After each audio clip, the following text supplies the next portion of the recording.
미술하면 무슨 생각이 드시나요? 보티첼리의 비너스의 탄생 속 비너스와 같이 아름다운 얼굴과 몸매를 지닌 여인에 대한 그림이나 미켈란젤로의 바쿠스 혹은 다비드 같은 근육질의 젊은 남성에 대한 조각상을 떠올리는 분들도 계실 겁니다. 아니면 모네의 풍경화나 정원에 대한 그림들처럼 아름다운 색채가 하나의 교향곡같이 어우러져 시각적 즐거움을 선사하는 작품들을 생각하시거나 클림트의 키스와 같이 사랑에 빠진 두 남녀의 로맨틱한 순간에 대한 묘사도 떠올리실 겁니다. 대부분의 사람들은 인간이 흔히 아름답다고 생각하는 그 무언가를 표현하거나 혹은 그 대상으로부터 아름답다는 생각을 유발시킬 수 있는 시각적으로 구현된 그 무언가를 미술이라고 생각하실 거예요. 그래서 우리는 흔히 미술을 통해 쾌적하거나 혹은 최소한 불편하지 않을 만한 감정을 느끼기를 기대합니다. 이런 생각을 하는 건 미술이라는 단어를 이루는 두 글자 중 미가 한자의 아름다울 미이기 때문이죠. 19세기 이전까지만 하더라도 한국을 비롯한 동아시아권에서는 미술이라는 용어는 존재하지 않았는데 19세기 후반 일본은 서양의 문물을 수입하고 그에 대한 번역 작업을 하는 과정에서 독일어의 쿤스트게베르베를 마주하였습니다. 당시 동양에는 쿤스트게베르베에 해당하는 개념이나 용어가 마땅히 존재하지 않아 아름다울 미와 꾀술이라는 두 글자를 조합하여 미술이라는 단어를 만들었습니다. 이 신조어는 일본뿐만 아니라 한국과 중국으로 수입되어 회화, 조각, 공예 등의 시각적 형태의 아트를 지칭하는 단어로 통용되고 있습니다. 그런데 실제로 미술 작품들을 살펴보면 미술이 아름다운가는 큰 상관이 없음을 바로 알아차리실 수 있으실 겁니다. 스페인이 낳은 불멸의 화가 고야의 걸작, 자식을 잡아먹는 사티로스는 산발을 한 머리에 발라의 괴물과 같은 남성이 인간을 뜯어먹고 있는 장면입니다. 거인 남성의 두 손에 잡힌 작은 인간 형체의 머리는 사라졌고 오른쪽 팔은 이 괴물의 입에 들어가고 있는 중입니다. 사람이 사람을 잡아먹는 엽기적인 장면인데 더 경악스러운 건 이 남자가 잡아먹는 건 그의 아들이라는 겁니다. 아들을 잡아먹는 사티로스의 커다란 눈동자는 광기와 후회, 나 스스로를 통제할 수 없는 자신에 대한 환멸과 공포 등의 온갖 부정적이고 불편한 감정들을 읽을 수 있습니다. 고야의 그림들 중, 아니 서양 고전 미술에서 가장 섬뜩한 그림 중 하나라고도 할 수 있는 자식을 잡아먹는 사티로스를 보고서 아름답다거나 평온하다는 감정을 느끼거나 이 장면이 아름다운 순간을 묘사한 그림이라고 생각하지는 않을 겁니다. 사이코패스가 아니라면요. 그런데 우리는 고야의 이 명작을 당연히 미술작품으로 인정합니다. 이 그림이 스페인, 더 나아가 인류의 위대한 문화유산이라고 인정받았기 때문에 마드리드의 프라도 미술관에서 철저한 보안과 관리를 받으며 방문자들을 맞이하고 있겠죠. 고야의 자식을 잡아먹는 사티로스를 예로 들었지만 그 이전에도 그리고 그 이후에도 이렇게 공포스럽거나 섬뜩하고 끔찍한 장면을 표현하거나 그러한 감정을 유발하는 그림이나 조각은 차고 넘칩니다. 미술에는 아름다운 대상이나 장면에 대한 묘사 혹은 그 대상에 대하여 아름답다는 감탄을 자아낼 만한 시각적인 결과물 뿐만 아니라 그렇지 않은 것들까지도 포함된다는 것을 어렵지 않게 아실 수 있으실 겁니다. S. 엘리자베스의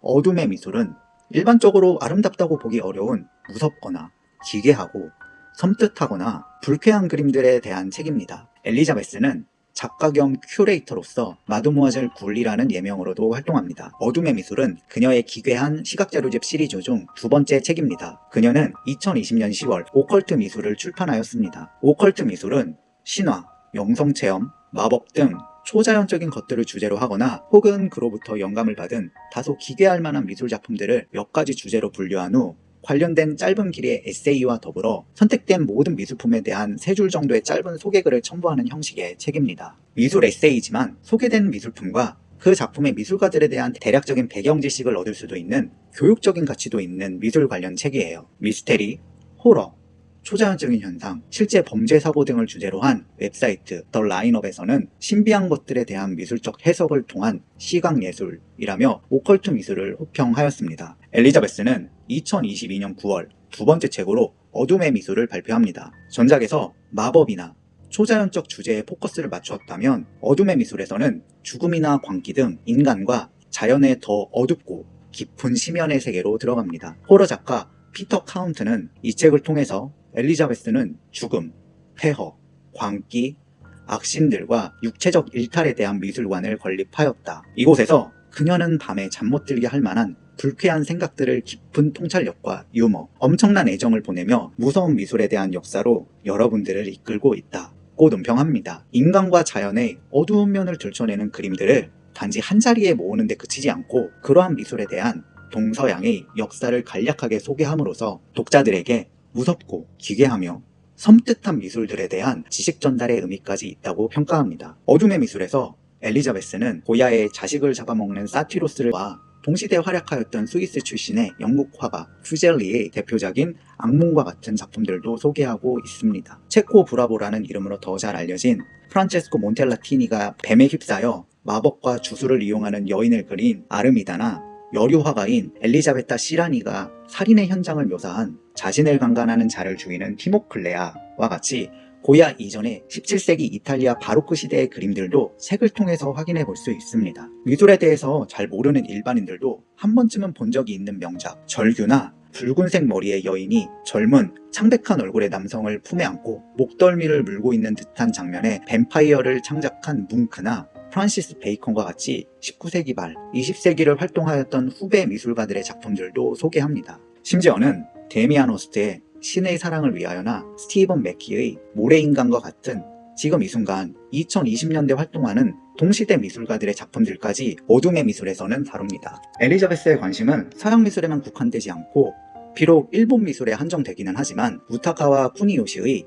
마녀 다키야사와 해골의 망령을 비롯한 동양 미술에까지 이릅니다. 어둠의 미술을 통해서 과거와 오늘날의 무섭고 기괴한 다크한 미술들에 대해 꽤 많이 배울 수 있었습니다. 거기다가 미술사 정규 과정에서는 잘 다루어지지 않는 미술가와 미술품들도 다수 포함되어 있기 때문에 미술 연구자들에게 깊은 영감을 줄 수 있습니다. 그렇지만 이 책은 미술 에세이 성격이 더 강하므로 너무 진지하지 않으면서 과거와 현재의 미술에서 그로테스크하면서 어두움 가득한 미술에 대해 평소 관심 있으신 분들 혹은 어둠의 미술의 표지를 접하고 호기심이 생기셨지만 너무 어려운 책이지 않을까라는 걱정이 드시는 일반인 분들도 부담없이 보실 수 있을 만한 대중서적입니다. S. 엘리자베스가 일반적으로 아름답다는 단어로는 표현하기 어려운 불편하고 심지어 불쾌한 감정까지 불러일으킬 만한 미술들에 왜 관심을 가져야 하는지를 책의 머릿말인 그림자를 찬양하며 에서 확인할 수 있습니다. 우리가 영원히 빛 속에 산다면 모든 것이 밝고 행복한 곳에서 걱정도 불편함도 없고 그렇게 산다면 우리는 어둠도 미묘함도 결여된 채 재미없고 밋밋한 존재가 되어버릴지도 모른다. 오로지 긍정적인 느낌만을 추구한다면 세상을 대단히 단편적으로만 바라보게 될 것이다. 우리는 현실을 있는 그대로 마주하지도 살면서 닥쳐올 고통과 괴로움에 적절히 대비하지도 못할 것이다. 내면의 어둠을 부정하는 것은 스스로를 위험에 빠뜨리는 것이다. 비극과 재난은 누구에게나 찾아올 수 있고 삶의 어느 지점에 이르면 어떤 마음을 먹건 간에 어둠이 엄습하기 때문이다. 정서적 건강을 위해서 감정의 모든 스펙트럼을 온전히 경험하고 체화해 보는 것이 중요하다. 엘리자베스는 우리가 현실에서 건강하게 잘 살기 위해서는 무섭고 기괴하거나 섬뜩한 감정을 있는 그대로 마주할 줄 알아야 한다고 조언합니다. 어둠의 미술들은 단지 누군가의 별난 취향을 만족시켜주기 위해서라기보다는 미술가들이 자신들의 삶을 더 잘 견뎌내며 살아가려는 노력의 결과물이며 우리 역시 그들의 결과물을 통하여 우리의 현재의 삶을 더 잘 일구어 나가는 데 도움을 받을 수 있을 겁니다. 별도의 결론 파트가 없는 어둠의 미술의 마지막 챕터인 제12장 어둠의 그림과 금지된 신비는 다음과 같은 구절로 결론을 대신합니다. 예술을 통해 우리는 과학도 철학도 온전히 해결하지 못한 주제를 사색할 수 있고 때로는 치유도 받는다. 예술은 저 어둠의 원형, 마법사와 어른거리는 그림자가 왜 생겨났는지, 그리고 어떤 무섭든 폭력적이든 환상적이든 간에 이야기를 감추고 있는지를 이해할 수 있는 통로를 제공한다. 이 사색에서 우리는 역사와 경험을 되돌아보고 감사한 마음으로 받아들이게 된다. 실로 마법 같은 순간이 아닌가?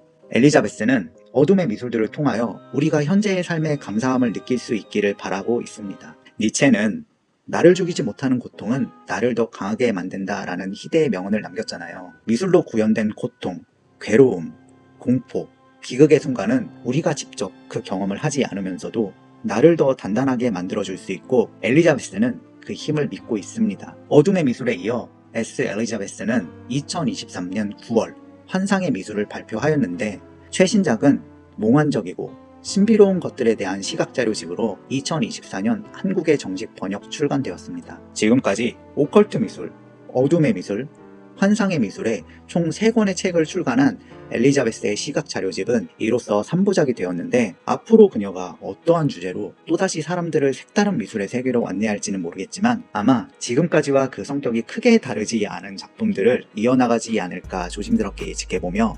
엘리자베스의 어둠의 미술에 대한 영상을 마치고자 합니다. 끝까지 시청해주신 분들께 감사 말씀드리고, 구독과 좋아요 및 알림 설정은 콘텐츠 제작에 큰 힘이 되니 간곡하게 부탁드리며, 지금까지 한양수다인이었습니다.